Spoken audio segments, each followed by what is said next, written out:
Buenos días a todos y yo es que ya no sé ni cómo enfocar lo que voy a hablar, ni cómo me ha cambiado mucho el chip en esta mañana al oír a mis predecesores que han sido interesantísimos y me quisiera quedar sentada ahí y seguir de público, y no quiero aburriros. Entonces, como yo soy antropóloga y tengo de formación profesional, en las caras veo cuando uno se va a empezar a aburrir antes de que se aburra y cambiaremos de baremo y de estilo. Pero vamos, espero que no, porque es que voy a hablaros de temas extrínsecos a mí, pero si se tercia la cuestión me puedo involucrar en lo necesario, porque lo que puedo contar de esta tierra tan querida por mí son anécdotas y que al final, ya que estoy aquí, puedo contarlas, ahora mismo son divertidísimas, aunque en su momento las sufriera bastante. Yo quería haber empezado de otra manera, pero bueno, voy a retomar un poquito, ya que estamos aquí en una jornada de historia y misterio, son yo creo que las dos palabras y los dos conceptos que más me han apasionado desde pequeñita. Y si los juntamos ya es increíble. Yo siempre digo que misterio desde luego es el futuro, porque no sabemos ni lo que va a pasarnos, ¿no? Eso es sinónimo. Y desde luego con lo que está pasando, nada de lo que cualquiera de nosotros hubiera previsto se ha cumplido. Ya este año pasado y no sabemos qué pasará en lo próximo. Pero el pasado también puede ser misterio y pasa en algunos casos, ocurre en algunos casos en determinadas partes del mundo, aunque pocas. Quiero señalar que pocas en los casos de países que han tenido, hablamos de unas culturas muy elevadas, tan avanzadas el término de civilización como puede ser que haya tenido imperios, no yo solo grupos culturales, tribus, no, imperios, y que sea el pasado un misterio. ¿Por qué puede ser? Hay muy pocos lugares en el mundo y uno es mi querido Perú. ¿Por qué puede ser? Pues por ejemplo, lo que ha ocurrido allí siempre es que ninguna de las culturas que han pasado por él han poseído el tesoro más preciado para que a nosotros nos llegue algo, la escritura. Esa es la clave que constituye en sí uno de los más grandes misterios, porque a ninguna de esas culturas desde hace más de 5.000 años no les interesó constatar su historia en jeroglíficos, cualquier tipo de escritura, incluso a los últimos, que fueron los incas, en el siglo XV y XVI, que no les interesara en ningún momento. Es más, incluso creo, mi idea es que estaba prohibido, porque ellos prohibieron cualquier tipo de manifestación. Por ejemplo, el Inca llegó a prohibir que se hicieran esculturas de representaciones de personas. Por eso nunca hemos encontrado representaciones escultóricas. Entonces no les interesaba. ¿Por qué? Pues ni los arqueólogos lo sabemos, ni los antropólogos lo sabemos, ni los historiadores, ni nadie. No tenían ese afán también de protagonismo que tenemos los demás, o de trascendencia. ¿Por qué? Bueno, ahora vamos a intentar explicarlo, porque para ellos quizá la trascendencia se vivía de otra manera. Para ellos no existía el concepto tiempo, como lo tenemos nosotros, no era lineal. El concepto tiempo, si es que existía, era circular, era una recurrencia.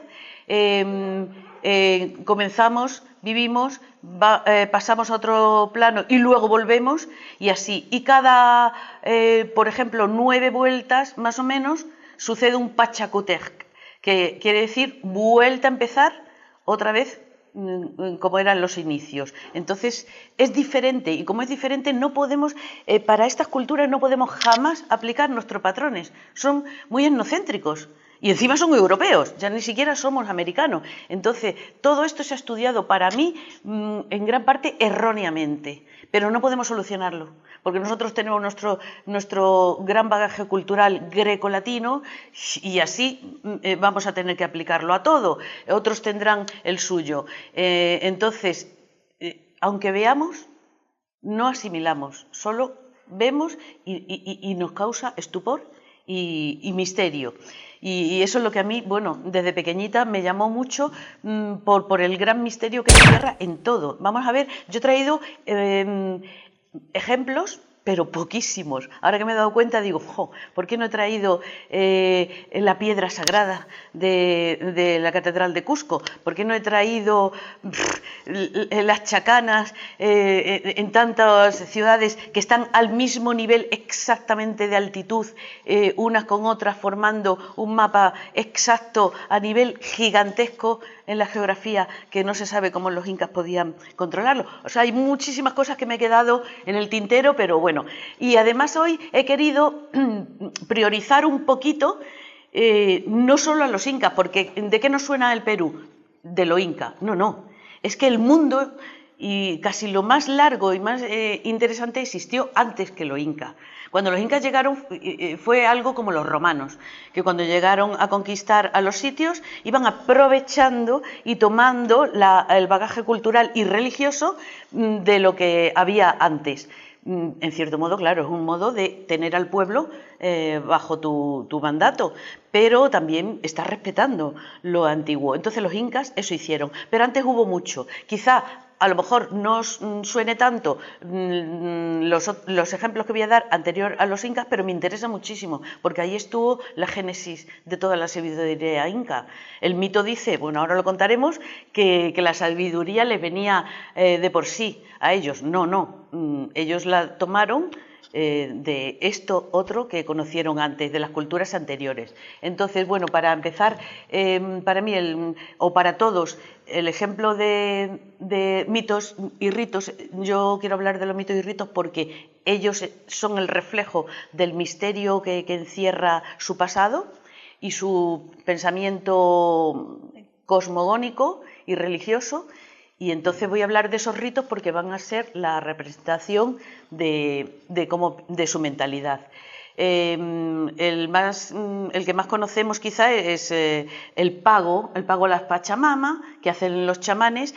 Y lo que quiero señalar es que voy a hablar de tiempos tan antiguos, pero que hoy en día es que uno cuando viaja a Perú ha hecho un viaje en el tiempo, precisamente, curiosamente, que para ellos el tiempo no existe. Uno llega a Perú y ha viajado en el tiempo, porque para ellos nada se ha perdido.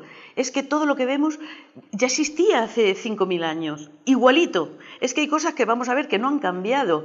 Es increíble, ni han tenido interés de cambiarlo, ni lo tienen. Y puedo asegurar, y lo veréis los que viajáis para allá, que hay pobladores de las alturas, de 3.000 metros, que viven a 5.000 metros, que jamás han llevado un reloj. Y saben perfectamente, por supuesto, todas las horas del día, jamás han llevado un reloj. Y actualmente, por desgracia en algunos sitios, por desgracia digo, que nos vayamos unificando tanto las culturas, porque a mí me encanta la identidad de cada una, me encantaría que mantuviéramos la nuestra siempre, pues allí vamos a ver muchos móviles. Hay muchos paisanos que llevan móviles, pero bueno, porque les ha llegado la tecnología, pero jamás mirarán el reloj del móvil, porque no les interesa. Es que no ha existido un reloj para ellos nunca. Entonces es curioso que no les interese eso, tampoco les interesa mucho en muchos lugares comprar, porque para ellos nunca ha existido la moneda, entonces ellos lo que hacen es trueque siempre. Y tú te puedes entender con ellos en el idioma del trueque, tanto en cosas de consumo como en cosas en conocimiento. Bueno, no me voy a adelantar. Voy a pasar... A ver, se me va yendo, pero antes de que se vaya, pues leo. Como ellos no tenían escritura, que sepamos, lo único más parecido, bueno, así, que es español, me han dicho, que no hay que hacer así, que estos son las comillas inglesas, las españolas son estas así con angulito, así que os sugiero que si queréis hacer esto, hagamos así, a partir de ahora, es español. Bueno, pues lo más parecido que encontraron los primeros españoles que llegaron allí y se siguen investigando, y uno de los mayores arqueólogos que lo ha investigado es Tonzuidema, holandés, interesantísimo investigador, son los quipus. Son cordones, cada uno con ciertos nudos y todos unidos en un arco que pueden ser pocos o muchísimos. Estos se encontraron en todas las tumbas y lugares y se llegó a la conclusión de que era un sistema de contabilidad. Eso también en una historia o historiografía clásica puede ser un sistema de contabilidad. Pensaban que con estos quipus el Inca y controlaba, pues tengo en el granero cuántos cargamentos de maíz, no sé qué, para el pueblo, porque él tenía que mirar a ver si tenía para el pueblo suficientes cosas. Y porque estos quipus también los portaban, bueno, me estoy adelantando también, pero bueno, era lo que portaban los chasquis. Realmente, si hemos visto carreras de relevos, no somos muy conscientes de que el invento de la carrera de relevo es inca. Lo inventaron ellos porque como no tenían ni carro ni usaban la rueda y tenían una cordillera andina entre la selva y la costa de más de 5.000 metros, pues ¿cómo lo podían solventar? No podía haber ser humano que fuera un correo, nada. Pues usaban el sistema de relevos. Entonces usaban chasquis, que eran mensajeros. El inca le daba, toma estos quipus o este producto. Por ejemplo, pescaban en la costa y decía, tienes que llevarlo a Cusco, que era la capital. Y tiene que llegar antes de 2 días, antes de que se pudra. Se lo daban un chasqui, el chasqui corría a todo lo que podía dar durante pues lo que pudiera, 8 horas. Pues 8 horas porque esos aguantan bastante y tienen mucho pulmón, y se paraba en un tambo, el sistema de tambo, pues un sitio para refrescarse, ahí le estaba esperando otro. Si él quería seguir, seguía, y si no decía, venga, que te doy lo que llevo, y corrían un rato juntos porque mientras le iba contando el mensaje que quería dar el inca o el de la costa al otro. Mira, tienes que decirle bla, bla, bla, bla, bla, bla, bla. Él lo iba recordando y seguía corriendo y así. Y en 2 días podía llegar el pescado de la costa a Cusco. Impresionante porque no sabemos la de kilómetros que son, ¿no? Bueno, pues esto es lo único que podemos decir que es, pero de contabilidad. Pero esto no revela secretos, no revela historias, por desgracia para nosotros, pero ellos no querían revelar sus historias. Y este es el otro sistema que se ha pensado que podría ser un sistema de comunicación. Son los pallares, que son como pues, las faves de aquí, la fabada. Eso se cultivaba allí y entonces, ¿qué pasa? Que ellos los decoraban. Se han encontrado un montón de pallares en las tumbas, cada uno pintado diferente, uno con como las fichas de dominó aquí, por ejemplo, o los dados, con 2 puntitos, con 3 rayitas. Eso está claro que debía ser un sistema mnemotécnico. Ellos sí contaron con sistemas mnemotécnicos para recordar. ¿Por qué? Porque al no tener escritura se iban pasando la historia de padres a hijos, una historia de los antepasados, de manera que ha durado generaciones y generaciones, pues siglos y siglos, que ahora mismo si uno se va a un pueblo de las alturas, de la Puna o de la Sierra, que no, bueno, da igual que tenga avances, que no tenga avance, le pregunta, cuéntame algo de tus abuelos. Dice, sí, yo te voy a contar. Y no te está hablando de sus abuelos, te está hablando de los incas. Y te dice, y los llama abuelos y se sabe todas las historias porque le han sido transmitidas y tienen una memoria increíble.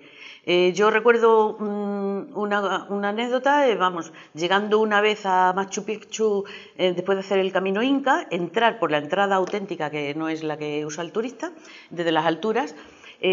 Venía con nosotros pues uno de los porteadores, que llaman porteadores, y había llevado por primera vez a su nieto para enseñarle el camino, cómo hacerlo, porque se iba a dedicar a porteador. Y cuando llegamos al Intipungu, que es de repente, bueno, salvas una montaña, un abra, y de repente se te presenta Machu Picchu de golpe. Es que así es como se presenta siempre Machu Picchu. Y se te vuelca el corazón, claro, porque no lo has visto en todo el camino hasta que llegas. Bueno, en ese momento yo miraba y veía al abuelo con el nieto, se puso a llorar, evidentemente, y le agarró y dice, mira, hijito, te voy a enseñar, eso lo han hecho tus abuelos. Y la verdad, como si fueran sus abuelos, esto era para esto, todo lo que yo no le he escuchado a ningún arqueólogo ni historiador. Le contó un montón de cosas que nosotros desconocemos para esto, y tú tienes que mantener la tradición y el respeto al sol. Aquí se adora al sol y respeta a las plantas, a las piedras, esa piedra es sagrada, para ellos todo es sagrado. Y le estaba enseñando al nieto y él estaba tomando tanta nota que estoy segura que palabra por palabra recordará toda la vida todo lo que le contó. Bueno, pues estos son los 2 únicos sistemas. Aquí también en cerámicas mochicas, que ahora hablaremos de ello, pues se ven también pallares decorados, con lo cual por lo menos cuentas o recordatorios de cosas. Además, a mí me acuerdo que me contaron que cuando fueron los conquistadores allí, pues los curas que daban clase a los niños pequeños, una vez había uno enseñándoles el Padre Nuestro. Venga, chicos, a recitar el Padre Nuestro. Y se encuentra que habían varios sentados al final de la clase y les fue a reprender y dice, ¿qué hacéis vosotros ahí? ¿Estáis jugando? Y les encuentra que estaban sentados con piedrecitas blancas y negras, y según estaban recitando el Padre Nuestro, ellos las iban colocando de una manera determinada. Y dicen, no, padre, estamos aprendiendo el Padre Nuestro. Estaban usando un sistema mnemotécnico. Según colocaran esta aquí o allí o no sé qué, se iban a acordar de lo que estaban diciendo, lo cual muestra que no han tenido escritura, todo lo han hecho de esta manera. Y por último, otro sistema también, bueno, un poco de información que nos ha llegado al no tener escritura, ha sido los mantos. Un arte increíble, a cada cual cultura más. La representación en los mantos funerarios, ellos pues exponían, por ejemplo, este que he puesto tiene ejemplo de los diferentes rangos de la sociedad. Este debía ser jefe porque tenía máscara y pacha, una corona de plumas, por decirlo, tenía una cabeza trofeo, porque han debido darle un trofeo a él si él no ha combatido, tiene una vara, por lo tanto manda, este también, y es anciano. Por lo visto, pues al tener, bueno, no tenía bigote, es que tenían narigueras. Entonces ellos, a los nobles, pues ellos se ponían narigueras y orejeras. Es un orejón, que tenía orejeras, más o menos. Tenía varas de mando, con lo cual manda. Este, pues puede ser un guerrero, porque lleva más cabezas trofeo. O sea que ellos reflejaban, y entonces hemos ido entendiendo algo de su sociedad, porque si no, no había otra manera. De su pensamiento religioso, a través de los enterramientos, que eran tan interesantes, tan completos, porque ahora vamos a ver cómo era su pensamiento. Ahora esto. Vale, aunque voy a hablar antes de las culturas preincas y sus ritos, brevemente mencionados, y el misterio que encierran todavía ese tipo de ritos, he querido traer un mapa de Cusco de lo que fue el antiguo imperio inca para que veamos en qué geografía nos movemos y qué había antes de que ellos llegaran. Más o menos, pues... por supuesto desde Colombia hasta el río Maule en Chile y pasando por Argentina, Bolivia, Perú, incluso yo pienso que aparte de Brasil, pero eso es otra historia porque es selva y está demostrado que ellos en la selva construyeron lo que no conocemos todavía. Entonces, bueno, los incas tenían un concepto de la vida complicadísimo, entraré brevemente solo luego, pero la existencia la dividían primero en 4 partes, todo lo hicieron así. Su imperio, 4 partes, que son en quechua suyus, Tahuantinsuyu. Tahuantin es la región de las 4 suyus o parte. A partir de Cusco, que era por supuesto el origen, el ombligo, la capital, hicieron partir las 4 partes. Antisuyu, que es ceja de selva y selva, Chinchaysuyu, la costa norte, que es desierto, Kuntisuyu, la costa central, y sur, no, sur es Collasuyo ya, y Collasuyo, la parte del altiplano, el lago Titicaca, y engloba también Cusco, pero todos confluían en Cusco. Dentro de la ciudad también la dividieron en 4 sectores. Y de manera que yo lo he puesto aquí. Para ellos Hanan era lo superior, derecha, como siempre masculino, sol, lo mejor. Y lo Urin era inferior, izquierda, femenino, luna. No es que fuera peor, pero al fin y al cabo el guerrero y el que conseguía los trofeos era el hombre, siempre ha sido así. Y el sol es el que fecunda a la tierra, la Pachamama. La diosa es muy diosa, pero el sol es el dios sol, el que fecunda. Ahora voy a pasar.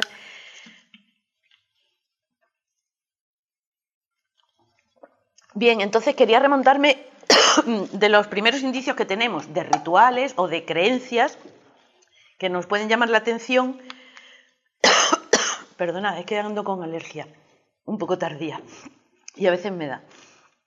De la primera civilización incluso de toda América. Y se descubrió hace poco, recientemente, Escaral, 3000 a.C., pero ya con recintos sagrados, pirámides. no es habitacional, porque de eso había más. El templo de Kotosh, que hay unas manos cruzadas, que todavía un relieve que se conserva, es de 8000 a.C. Pero no se han encontrado pirámides. Aquí es un complejo muy interesante, varias pirámides, y constatamos que había prácticas religiosas de adoración, de sacrificios. Esto pasa, me pasa 5 minutos y me pasa. Y aparte, estos relieves que se han encontrado hace poco. Bien, Rushdi, que es la arqueóloga encargada de Caral, ha determinado, gracias a esto, ha podido descubrir que azotó el fenómeno del Niño a esta zona en esta época, y después llegó la calma, y con la calma el sapo, que es la representación de este relieve, significa el agua, porque quieras o no, el Niño azota tanto y hay una época de sequía para ellos, porque es la contracorriente del Niño, es cálida, y ellos están en la costa. El sapo puede ser bondad para el hombre que está abajo, pero yo también interpreto aquí, y esto no puede ser también lo que vamos a ver después frecuentemente, un sacrificio, una cabeza cortada, una ofrenda.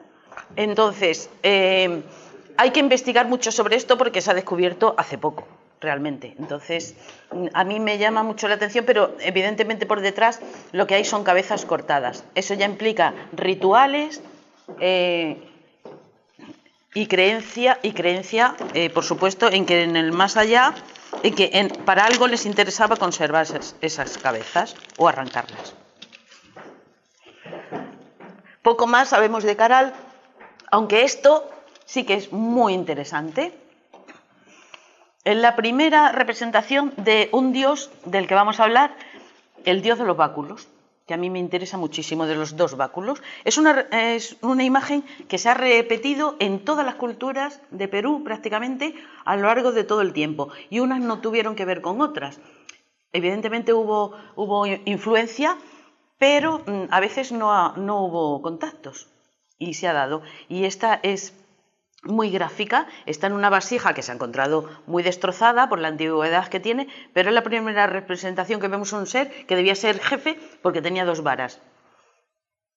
Y a ellos rendían culto. Seguimos en el tiempo, del año 1500 al 1200 a.C. Estuvo el imperio de Tiahuanaco. Yo le llamo imperio, otros le dicen cultura, pero para mí es tan importante, de la cual bebieron tanto los incas, que bueno, está en el lago Titicaca y hoy pertenece a Bolivia, pero este friso ha dado muchísimo que hablar.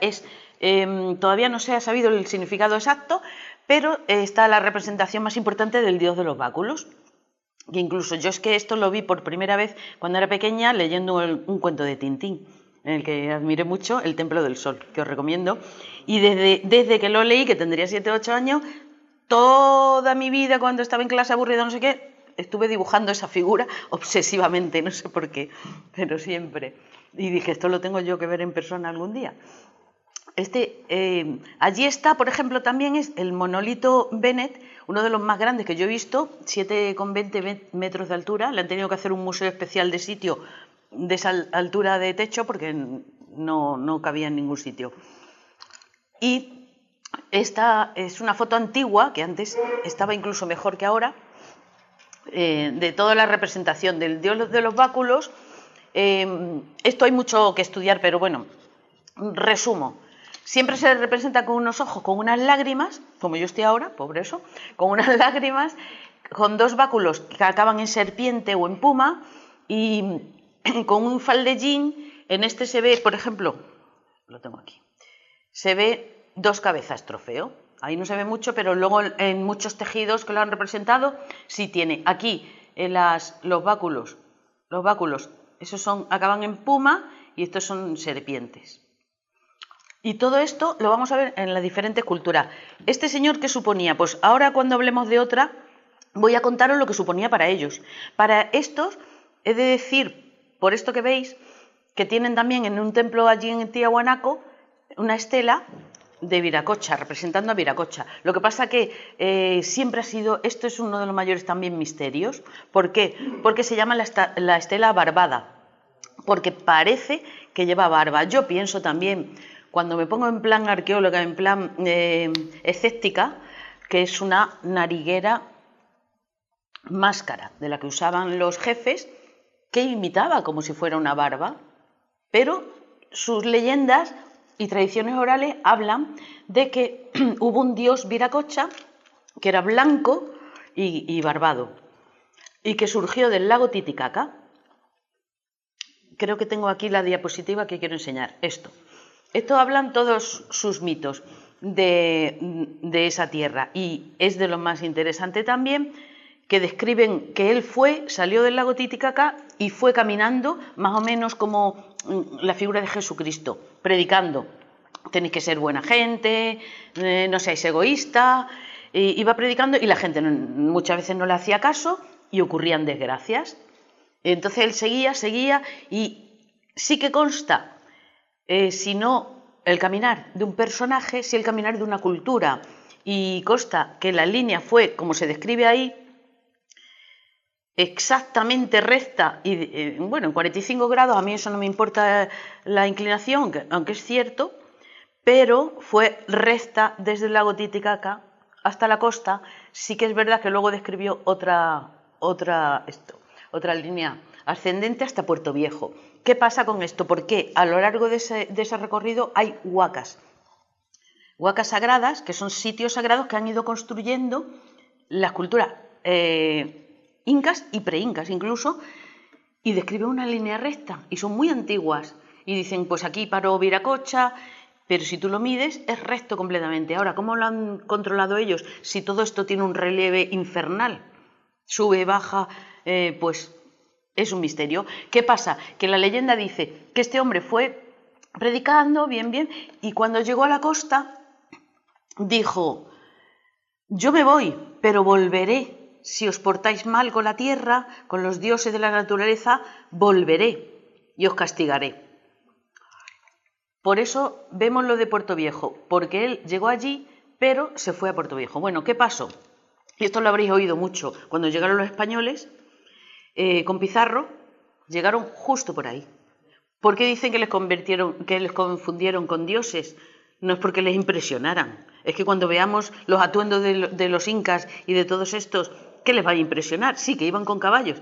No bajaron de los barcos con los caballos.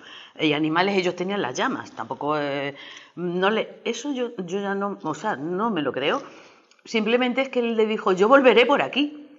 Ellos vieron desembarcar a unos que eran blancos con barbas y dicen: ostras, que este es el que viene a castigarnos, pues vamos a darle lo que podamos. Entonces, claro, no les recibieron muy amablemente.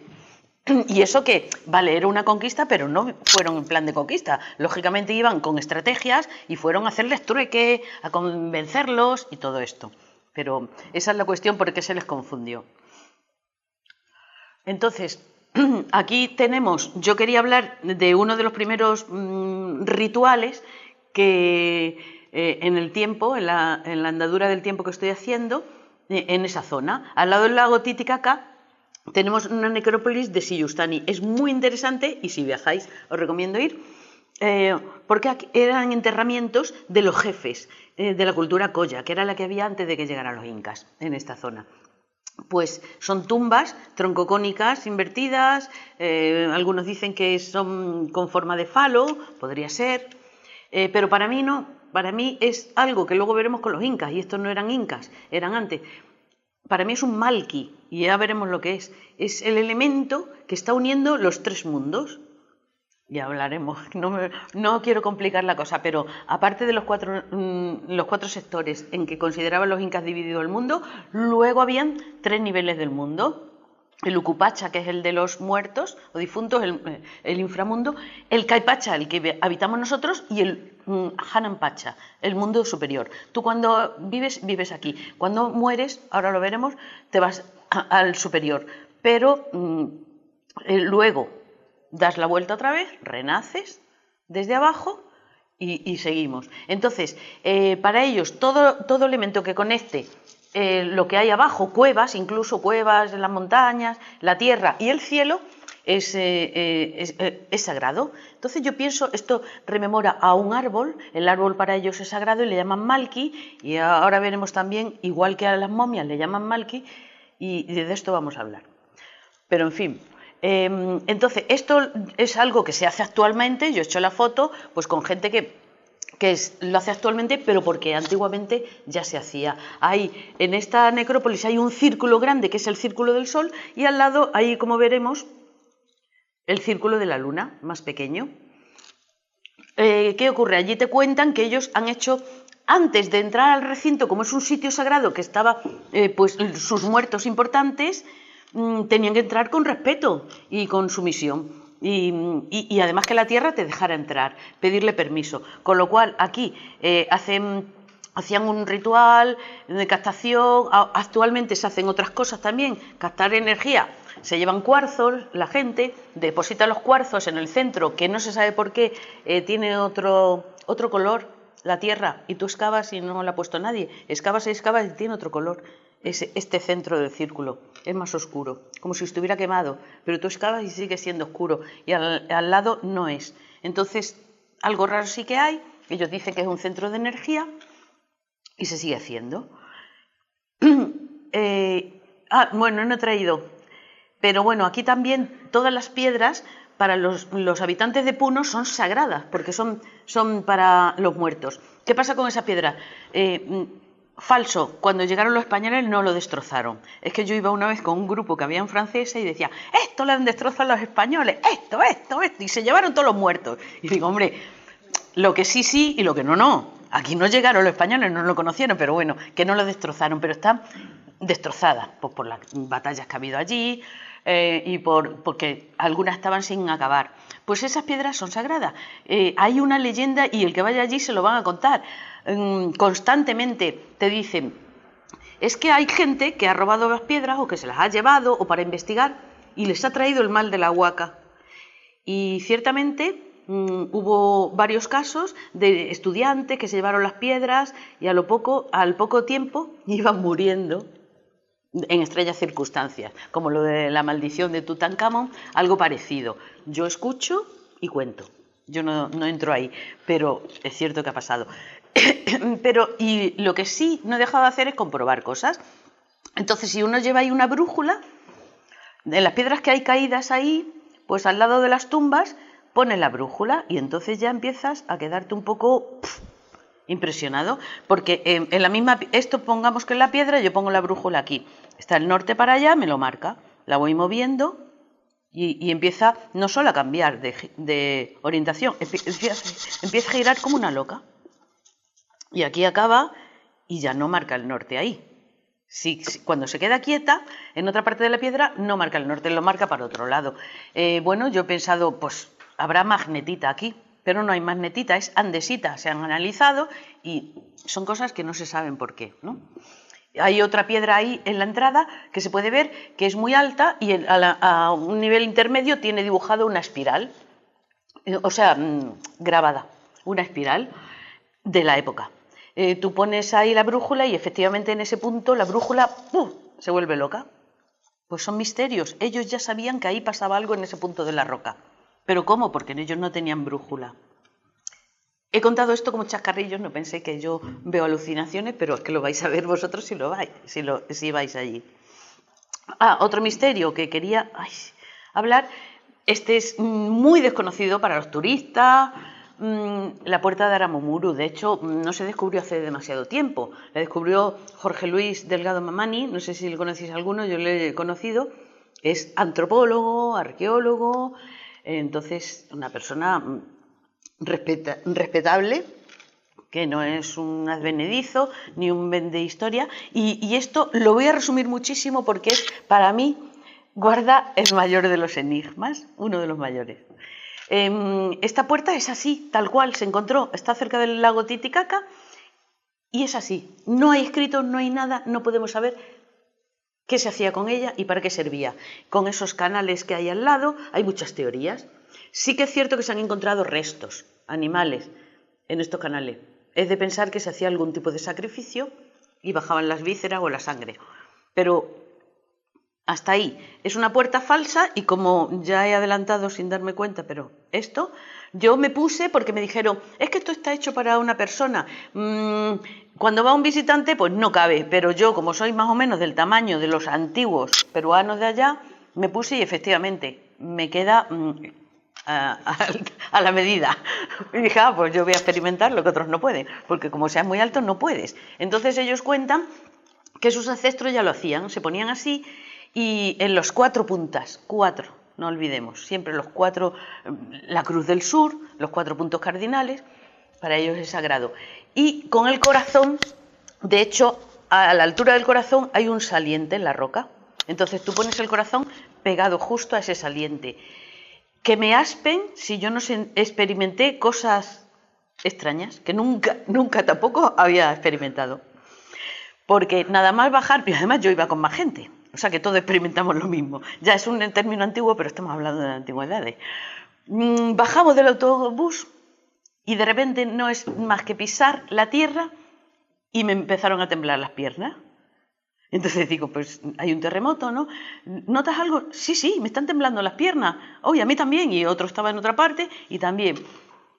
Pero es como si te hubieras puesto en una alfombra con electricidad. Ese tipo de sensación. Y estuvimos así todo el rato, ¿no? Por donde andábamos. Llegamos a la puerta y bien, yo cuando me puse allí, lo que percibí lo primero es un olor como de rosas. Y que evidentemente al cabo de un rato ya no había ese olor. Y llega otro, no lo había. Pero yo sí que percibí eso, a lo mejor es sugestión, por supuesto. Lo admito. Lo de las piernas no. Eso no, la electricidad no se puede imaginar. Y entonces ellos cuentan que se ponen en esa puerta y que es una entrada a otra dimensión, por decirlo, más que nada espiritual. Tampoco. Entonces tú te pones, meditas y ves lo que tus ojos no ven. Entonces, ¿qué pasa con la leyenda o el mito? Cuentan que, resumiendo muchísimo, el Inca tenía un disco solar, que lo vamos a ver ahora, la representación, ese disco solar, esto es historia, de oro, macizo, gigante, grandísimo. Los españoles cuando llegaron llegaron al Templo del Sol, se hicieron con él, lo cogieron y esto es historia. Entonces, como era en aquellos tiempos la cosa y como es ahora, los soldados, estando con el disco, una noche jugando a los dados con los indios, porque es que al final por la noche no eran ni enemigos ni eran nada, pues jugaron a los dados, se lo apostaron y lo perdieron. Y el disco solar volvió a ellos. ¿Qué pasó? Que estos ya sabían, dice, no lo vamos a volver a poner en el Templo del Sol, no lo llevamos y lo escondemos, que no se lo lleven más. Entonces cuenta la tradición, los que estaban allí, pues se lo contaron a los cronistas en el mismo siglo XVI, cuando estaban allí los españoles, que se lo habían llevado y lo habían escondido un tal Aramumuru, que era un sacerdote, que se encargó de custodiarlo, y entonces ellos lo que cuentan es que es detrás de esta puerta. El cómo ya no lo sabemos. Otros dicen que es por debajo, por el lago Titicaca entran, hay unas cuevas, que sí que hay unas galerías, que sí que hay una ciudad subterránea, que sí que hay, que han encontrado los arqueólogos, las piedras, las calles, todo, y ellos dicen que llegan detrás, y que estaba custodiado aquí detrás. Entonces, a raíz de esto, pues sí que se ha creado otro tipo de adoración a este sitio, venerándolo por lo menos simbólicamente, como que aquí se custodia la sabiduría, porque ese disco solar lo que daba es la sabiduría, que no sabemos cómo, pero ellos sabían leer perfectamente bueno, aquí está, por eso lo he puesto, es el punchao, es el término inca que se le da al sol, que el sol en inca es inti, pero punchao es el sol incidiendo en la tierra, cuando lanza sus rayos. Y esto es lo que él tenía. Era más grande, esta es la representación, ahora mismo está en el Coricancha, en el Templo del Sol, pero en la representación, claro, y tenía más discos, como discos también salientes. Es un disco, pues también que tendríamos mucho que aprender porque sabemos que en Colombia, en México, en muchos países se utilizan discos como métodos curativos y relajantes y bueno.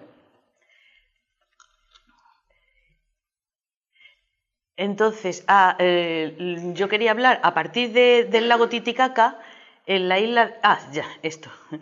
En la isla de Taquile quería mencionar otro de los rituales que siguen viviendo hasta el día de hoy y es anterior a los incas. En esta isla he puesto una visión, es un paraíso, el que llega allí, son unos cuantos ayllus, que son unidades económico-familiares, que viven y visten, bueno, no como antiguamente, sino, o sea, como en la época de la colonia, las mujeres con su colla, su manto, suelen llevar 7 u 8 polleras. Y en las fiestas se ponen 25 polleras, una encima de otra.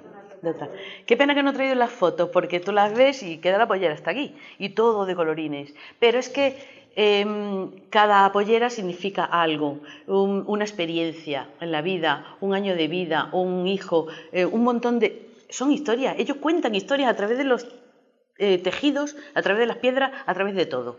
Entonces es muy interesante verlos en Santiago, que es su fiesta, y ellos se tapan la cara con un montón de cintas de colores y tocan flauta y están así 4 o 5 días, claro, ayudados por las chichas, que es la que les alegra, y no paran hasta caer. Pero aparte es una comunidad muy tranquila. Y en esta comunidad, curiosamente, de tradición inca, los hombres no pueden estar ociosos en todo el día. Eso es un pecado para ellos. Solo hay 3 pecados. No mientas, ama Yuya, a ver si me acuerdo, es que fíjate, hace mucho que no los digo, que yo soy muy pecadora. Bueno, no mientas, no robes y no seas ocioso. Ama Shua, ama Yuya, ama aquella. Sí.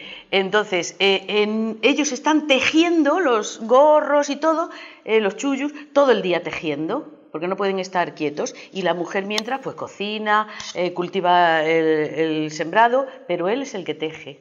Es una labor masculina. Y aquí, además, es un paraíso porque se practica el siruiñacu, que es un método inca por el cual tanto la mujer como el hombre dice, a lo mejor, mira, este chico me gusta, a lo mejor va a ser mi marido, pero antes lo quiero probar. Y entonces, claro, es que es así, matrimonio de prueba. Entonces, me voy 3 meses o se viene conmigo, oye, que no me gustas. Pues nada, fuera, a otro. Y no le ve nada mal la comunidad, porque es un matrimonio de prueba que los incas dijeron, está perfecto, está muy bien, puedes hacerlo. Pues lo siguen haciendo, ellos también lo hacen con ellas, claro.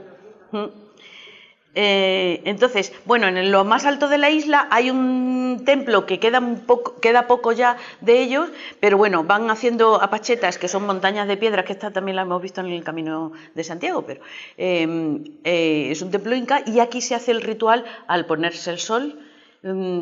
Siempre ofrendas a la Pachamama. ¿Qué pasa con el lago? Para ellos es sagrado, es mamacocha, es una diosa, todo el agua es femenino, porque durante el día recoge todos los rayos del sol, todo el calor, y por la noche se la da a ellos. De manera que estamos a 4.000 metros, pero en esta isla se cultivan papas, cuando es imposible que a esa altura se cultiven papas, con lo cual es un misterio que las veamos ahí y digamos, ¿pero cómo es? Pues claro, dicen, por el beneficio que da el sol que calienta esta tierra, pero es fría, pero bueno, es un microclima muy interesante. Y entonces hay rituales que duran toda la noche y hay personas que te cuentan que a lo largo de ese ritual han podido ver el aura de algunas personas, bueno, te abre los sentimientos y la sensibilización. Voy a ir más rápido. Por etapas de tiempo pasamos al horizonte chavín o a la cultura chavín, antes llamada horizonte, que es también otra de las más enigmáticas que me interesan mucho. El templo en la Andes y Costa Norte. El templo viejo de Chavín pues guarda muchísimos misterios. Aquí estuvo von Däniken, pero bueno, hizo trampa. Porque decía que si era... Sí, pero le publicó unas fotos a las que le dio la vuelta. Entonces, si le daban la vuelta, resulta que era el templo de Chavín, pero él decía que era otra cosa. Pero bueno, es que a quien no interesa y causa asombro. Por fuera lo que queda es esto, pero por dentro son unas construcciones muy, muy, muy perfectas. Eran unos corredores, estaba todo pensado, todo medido para que por esos corredores, en medio hay este lanzón, que es como un cuchillo de un dios, que vamos a ver luego, con cabeza como de jaguar, piscoruna, no os lo he puesto aquí, lanzón de Chavín, En el otro lo pongo. Piscoruna tigrado, le llamó Kaufmann-Doyle, un arqueólogo. Un ser antropomorfo, medio puma. Por estos corredores uno hace una voz y se oye muchísimo más en la otra parte. Estaba todo medido como aumentaba la voz, pero no solo eso, soltaban agua y al pasar el agua y chocar contra el lanzón, pues hacía el sonido exactamente como de un jaguar. Entonces aquí los chamanes, los sacerdotes, pues hacían venir a los súbditos y les impresionaban. Y claro, le hacían sus rituales y ellos eran impresionados con estos efectos. Aquí está, Piscoruna pumapasim, quiere decir pues nariz, pico de ave, pero colmillos de jaguar. Es un dios que de nuevo es el dios de los báculos. Aquí está otra vez, con otras atribuciones, y además esta estela, no he puesto la medida, pero es bastante larga, se encontró allí. Es impresionante, 3,5 metros creo, y se piensa que representa, es así como en el dibujo, representa a este dios guerrero que ya es maléfico, así, aquí, le representa a él, y luego esto se supone que era una estela que en realidad los chamanes la harían con pellejo del enemigo arrancado y todo esto, y se la ponía para atrás a modo de capa, y aquí la han desglosado para representarla en toda la estela. Si dividimos esto en la mitad, vemos lo mismo, vemos un jaguar a cada lado. Entonces es dual totalmente. Si partimos por aquí, tenemos colmillos, ojo, está de perfil. Y este es otro. Lo juntamos y es una cara de frente. Entonces aquí empieza el dios de los báculos, que también son dos, pero es dual. Aquí empieza la dualidad. Otro concepto que luego veremos en los incas. Por eso quería poner primero las 4 partes, luego los 3 niveles del mundo, luego la dualidad. Para ellos no había uno sin dos. El yanantín, que es el par. Toda persona, todo inca, todo ser importante tenía una estatuita que le representaba, que era su alter ego, su yanantín, su par, y la acompañaba. Entonces, siempre el concepto de dos. Todo árbol había un macho y una hembra. Todo árbol tenía su pareja. Todo, para ellos, todo tenía su par, y si no, se lo hacían. Llegamos a Paracas, la cultura Paracas, en el 700 a.C. hasta el 100 después. Y voy más rápido, y donde tenemos la información de los rituales que hacían eran en los mantos funerarios y en los enterramientos. Los paracas son conocidos porque sus enterramientos eran impresionantemente complicados, elaborados, enterraban en cavernas primero y luego en necrópolis a los difuntos, los momificaban y los metían en fardos y fardos, a veces, pues mantos se han encontrado de 20 metros, 20 metros de largo. Había muchas teorías antes, que han vivido gigantes porque son mantos gigantes. No, eran para envolver al difunto. Y llegan a medir 2,5 metros de diámetro, de tanto fardo que llevaban, pero se han conservado perfectamente porque están en el desierto. Pero a través de eso hemos visto muchos rituales, vemos otra vez de nuevo todos los sacrificios que se le hicieron al dios de los báculos, que puede tener la variante del dios Sol.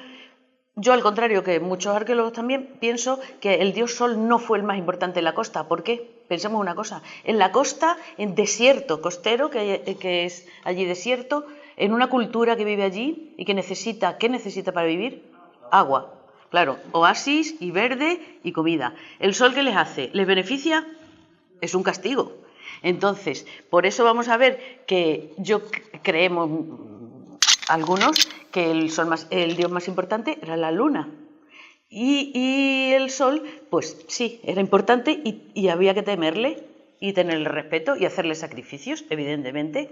Entonces vamos a ver, por eso cuando llegamos a Chan Chan, el dios de los báculos lo representan en los mantos. Bueno, ya no me voy a enrollar porque este manto ha sido historia, y este es un manto Paracas que ha dado la vuelta al mundo y de lo cual hay muchísimas teorías, y una de las teorías, yo solo os voy a decir que os miréis, que representa a un ser humano, pero con atributos también animales, en cierto modo.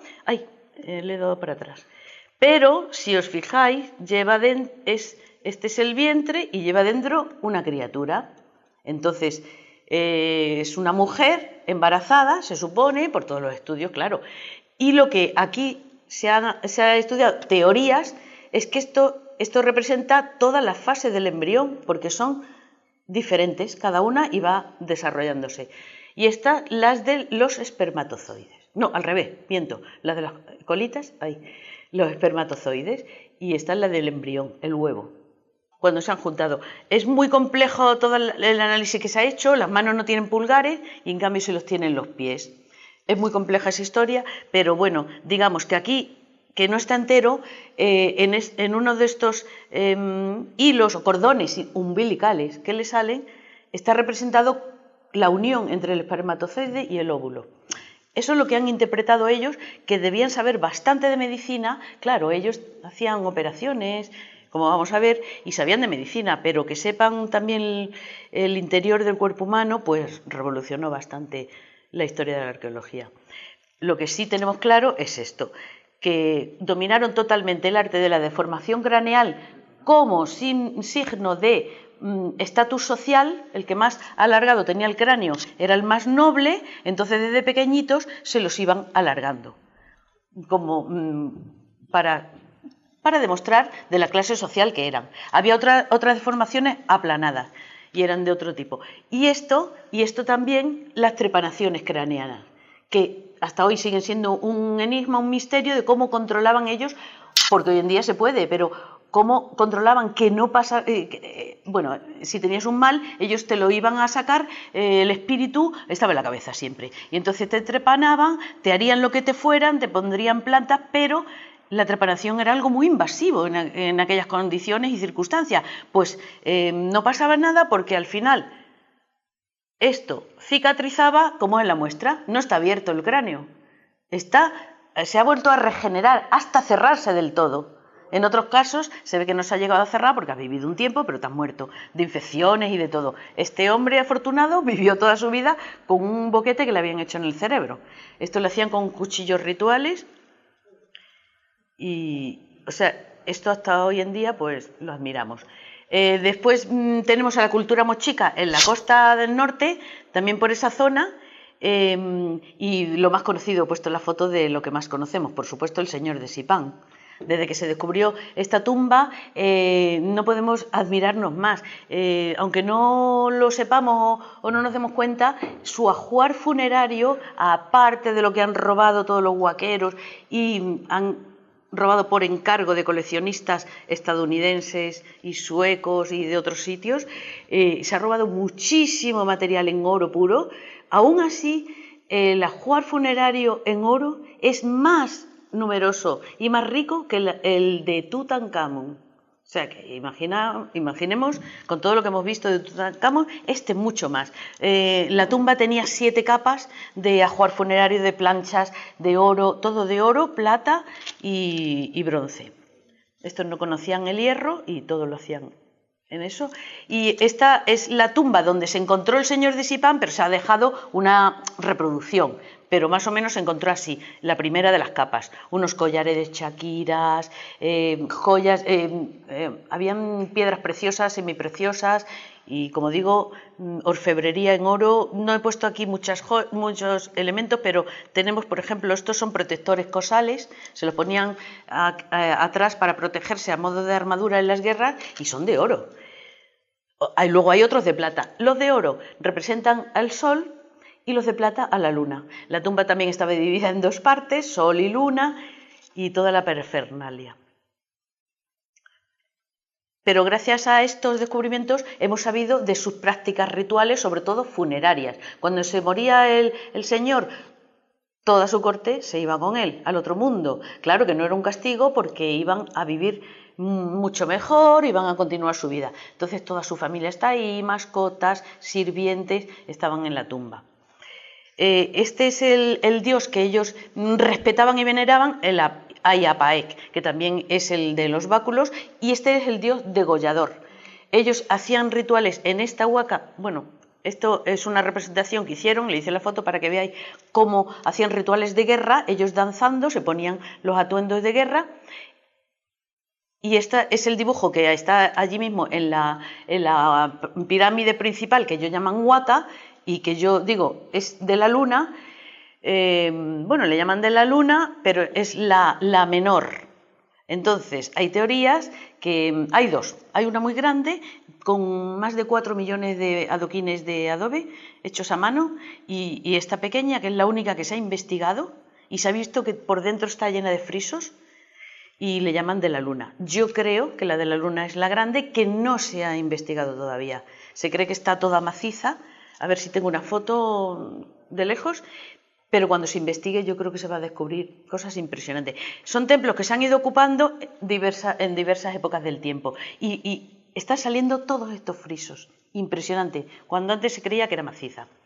Bueno, pues aquí he querido traer la foto de rituales que hacían. Estos eran prisioneros que cogían en batallas, les ataban la cuerda al cuello, iban desfilando, les drogaban con sustancias, pero ellos iban desfilando y dispuestos al sacrificio, y les sacrificaban al dios degollador para que no les trajera males. Seguimos en la escultura, pasando por la Pucará, otra vez vemos al degollador, Oñacac, le llaman aquí. Y este monolito pues representa a un ser al que adoraban pero por miedo, entonces le hacían sacrificios. Estos son los restos que quedan de Pucará, que quedan muy pocos. Seres de nuevo zoomorfos y otra vez figura, ellos llaman Viracocha, el dios de los báculos. De las poquitas que se han encontrado de Pucará tenemos al dios de los báculos, también le veneraban. ¿Quién será este hombre? La pirámide ceremonial, todo son en pirámides lo que vemos. Bueno, llegamos a la cultura nazca, que aquí me podría estar 10 horas, pero voy a pasar corriendo. He traído uno de los ejemplos de las líneas de Nazca, el que llaman el astronauta, porque es el más curioso, ¿no? Es una figura que se podría decir que lleva botas, ¿no? Yo no pienso que esto sea una escafandra ni nada, es un símbolo, es una pintura o una figura pictográfica, representa a un hombre, no sabemos cómo, ni por qué, ni para qué, pero bueno, ha dado mucho que hablar. Y hay cientos de figuras que no tienen explicación hasta hoy en día, aunque le demos muchas teorías. Este le llaman el candelabro, es otro de los enigmas que hay allí en Paracas, de la cultura nazca, pero bueno, simplemente yo diré, yo tuve la fortuna de conocer a María Reiche, que es una mujer que ha dedicado toda su vida a estudiar las líneas, fue allí y se quedó y vivió hasta que murió allí con las líneas, y ella me contaba, me decía, es que si la gente no sabe lo simple que es esto, se cree que es muy elaborado y que va, ellos se dedicaron simplemente a separar piedras y se ve el fondo de la tierra, por eso se ven desde el cielo las líneas. Pero un misterio, yo le preguntaba, ¿y cómo no? Si aquí hay un montón de vientos y yo llegué enterrada, como dicen allí, llegué enterrada con las cejas y todo lleno de arena, de los vientos Paracas que soplan allí, y digo, ¿cómo no se borran? Dice, yo no lo sabía hasta que una vez barriendo, porque ella iba con su escoba y barría para que estuviera todo limpito y eso. Una vez barriendo se me cayó algo, no sé qué, me agaché y me di cuenta que ahí pasa algo raro. Dice, claro, por los materiales minerales que tienen las piedras en las capas de la tierra, dice, hay como un efecto imán. Y en una altitud de 10 o 20 centímetros, tú notas que pues ahí el viento no afecta. Efectivamente, el viento afecta, pero aquí no borra, no corre las piedras. Y eso lo pude comprobar. Entonces, bueno, el por qué, para qué, hay muchas teorías, pero el por qué no se borran, esa es la razón. Esto es algo, cuando en esa cultura no se conocían ni se usaban ningún tipo de candelabros, pues es algo que parece un candelabro, pero no. Yo creo de nuevo que es el malqui, es el árbol de la vida, que une los 3 niveles del mundo. Esta pirámide que se ha medio reconstruido, de lo que se ha encontrado, en la capital sagrada de los Nazca. Y aquí, bueno, voy a resumir lo que voy a poner, una serpiente de 2 cabezas. Esto es lo que me interesa. Hacían rituales funerarios porque pensaban que cuando una persona fallecía, se unía con el felino, que era uno de los dioses más importantes. Entonces, salía de él un felino, él ya salía convertido en felino. De manera que resucitaba o se reencarnaba en un felino. Y una representación de cabeza, esto es una cabeza ofrenda. ¿Por qué sabemos que es una cabeza arrancada? porque está cosida la boca, que es lo que hacen cuando tienen una cabeza trofeo. Bueno, otra vez el dios de los báculos en la cultura nazca. Pasamos por la cultura lima. Como me he extendido, voy a llegar a lo inca. No quiero tardar, que me interesa mucho. Este oráculo sí que me interesa reseñarlo, porque el que visite Lima, yo recomiendo que vaya a Pachacamac, que ahora mismo hay un templo inca. Es el templo más importante inca en la costa, porque es de adobe, pero es inca. Pero es que cuando llegaron los incas, que había aquí un oráculo importantísimo, con su monolito, que es un tótem realmente, y es dual. Por delante y por detrás está tallado en diferentes maneras, uno puede ser el día, otro en la noche, bueno, pero y eso es lo que había antes, pero los incas destrozaron en parte por usarlo para su templo sagrado, de Pachacamac, que es el dios costero. Llegamos al primer imperio andino, fue un imperio, y tampoco, como decíamos antes, tuvo escritura, no les interesó, pero fue tan casi tan importante como el Inca. Lo que pasa es que arquitectónicamente no llegaron a esa finura. Y uno de los más famosos dioses de los báculos también es Huari, claro. Ellos también adoraron a este dios. Lleva cabezas trofeo, seguimos diciendo, o sea que era... Pero ahora con los chimú voy a decir una de las vocaciones de este dios. Sicán, que antes llamaban Lambayeque, es otra de las grandes culturas que hubo en la costa norte del 700 al 1400 y se descubrió el enterramiento del señor de Sicán y la pirámide. De aquí viene el famoso tumi. Este es el cuchillo ceremonial con el que hacían las trepanaciones craneanas. ¿Se me ha pasado una? Ah, bueno, pues me ha faltado... el primero. Luego pasamos por la cultura chachapollas, que es otro enigma, y esta foto la he traído porque esto está en la Sierra Norte. Esta fue una de las últimas culturas conquistadas por los incas finalmente, aunque eran guerreros y se resistieron a más no poder, pero al final les conquistaron. Bueno, esto hasta hoy en día está así tal cual, y no lo he traído completo desde lejos porque no se vería, pero está en un abismo vertical a una altitud de más de 30 metros, vertical. Los arqueólogos, cuando lo encontraron, tuve la gran suerte de justo el primer día que bajaban, porque voy a decir, la única manera que tuvieron de acceder a ellos fue en helicóptero, colgados. No hay manera de subirlo, vamos, de subir sobre todo con el material para construirlo. Estos son sarcófagos, dentro están las momias. Solo se permitió, el gobierno permitió solo, creo que abrir uno para ver qué había dentro, y los demás prohibieron tocarlos. Entonces uno siente una emoción cuando sabe que está en algo, delante de algo que está sin tocar. La momia está ahí y son momias para ellos sagradas. Son sus jefes antiguos y los ponían mirando siempre al este.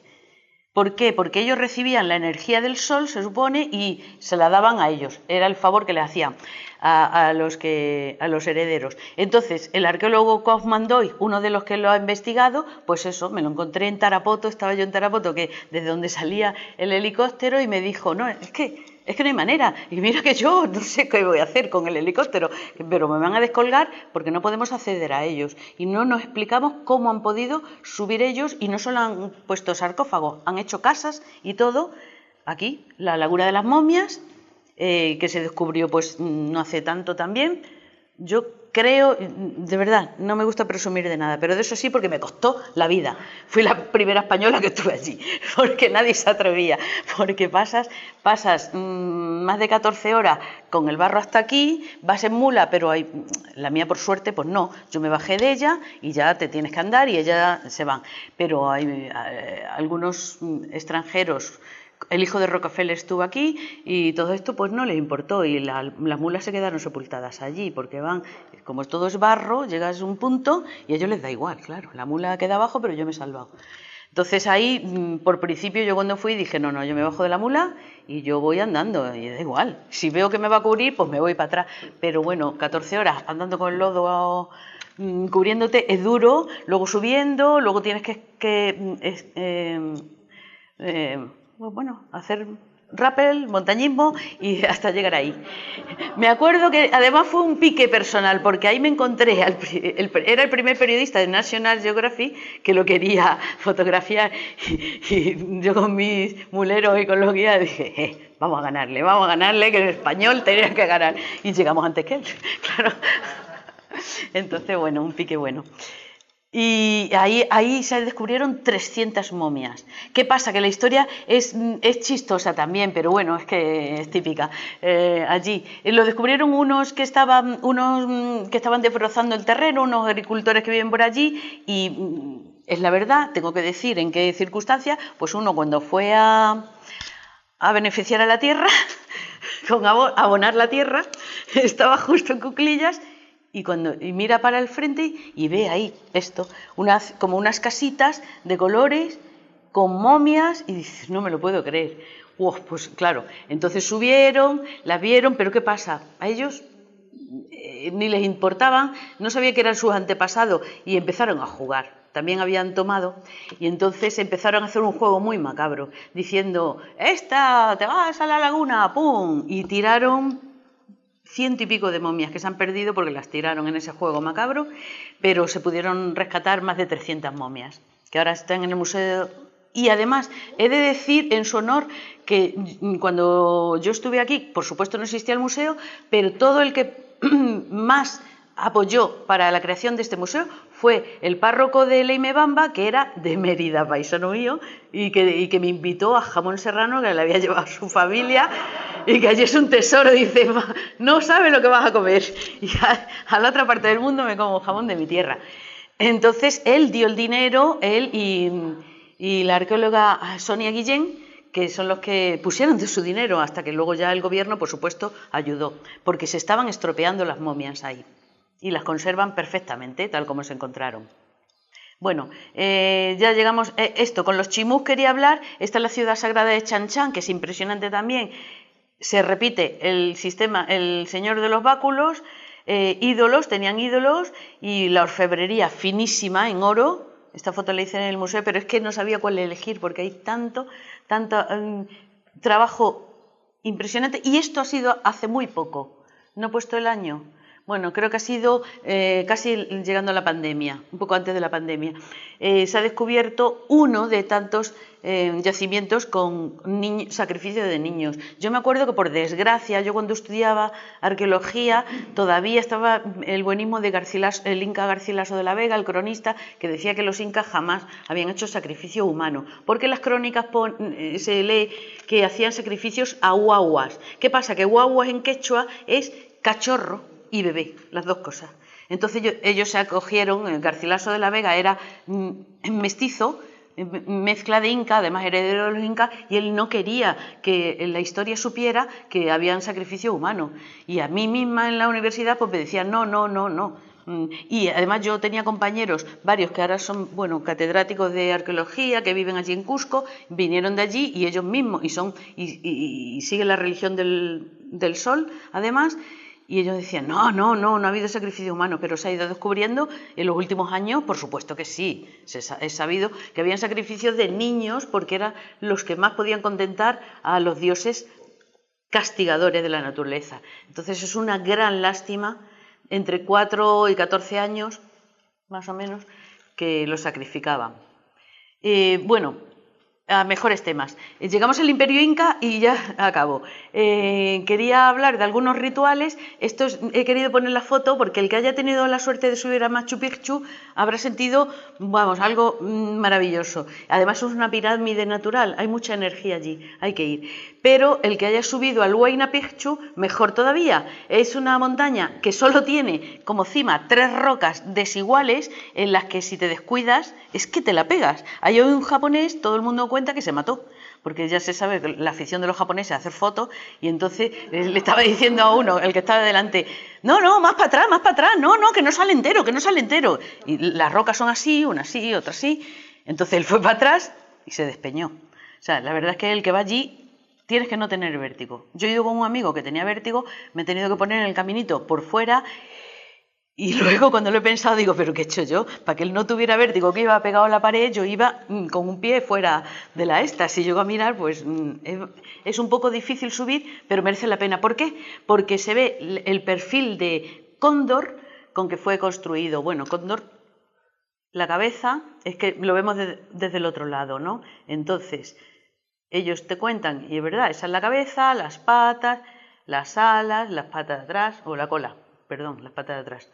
Entonces, ¿por qué? Porque Machu Picchu fue construido en lo más alto, aparte que también ahí en Machu Picchu hay Hanan y Hurin, se ve perfectamente la división, aquí están las construcciones nobles, Hanan, y el Hurin, la parte sur de cultivos para abastecer el sitio.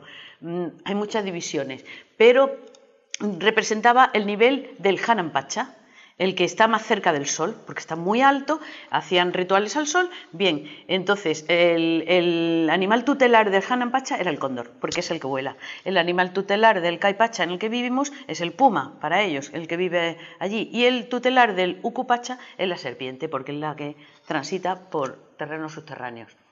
Entonces, uno de los rituales que quería mencionar es el de los incas, que cada año siguen celebrando. Y ya acabo con esto, que son las fotos más bonitas. Ellos cuentan la leyenda que los primeros incas, ¿de dónde vienen? Es que sigue siendo un misterio. Sabemos cómo vinieron el hombre a América, cómo fue bajando, las mezclas, las emigraciones. No hemos hablado del dios de los báculos al final. El señor, en los chimú hablan de Nailamp, que era un señor que vino por el Pacífico en una barca y que tenía ojos rasgados, lo cual da a pensar a los historiadores que ellos no tenían ojos rasgados. Fue la primera invasión o colonización polinésica, porque el hecho de que digan, tenían los ojos rasgados, es que ellos no los tenían, ahora sí los tienen, pero entonces ese señor, el de los cuchillos del Tumi que os he enseñado, tiene los ojos rasgados. Entonces, bueno, pero ¿de dónde vinieron los incas? No se sabe. Ellos eran un grupo muy pequeño, una familia real, así como la de los faraones, que cuenta la leyenda que salió del Titicaca, que el dios Viracocha les hizo emerger de las aguas. Entonces, este ritual se sigue celebrando hasta el día de hoy para conmemorar, ahora se hace una vez al año, la salida del Inca y su esposa desde el lago Titicaca. Lo hacen con todo tipo de ceremonial, recitan los textos que han guardado por tradición oral en quechua y todos les adoran. Ellos fueron caminando hasta que llegaron a Cusco y allí hicieron su templo sagrado dedicado al sol y a todas las divinidades. Esto ya no me da tiempo a explicarlo, pero eran todos los dioses de la naturaleza. Sí. Y estos son los 3 niveles que os he contado. Hanan Pacha, Kai Pacha, todo esto está en el Templo del Sol.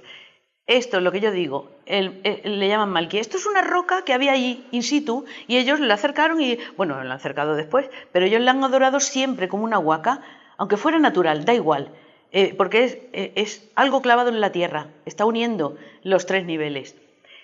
De hecho, ahí dentro de estos restos arqueológicos que hay un altar. Aquí es donde momificaban a los incas, aquí es donde momificaron a los antiguos, es un sitio sagrado porque es el sitio representando al Uku Pacha. Aquí lo hacían, lo momificaban.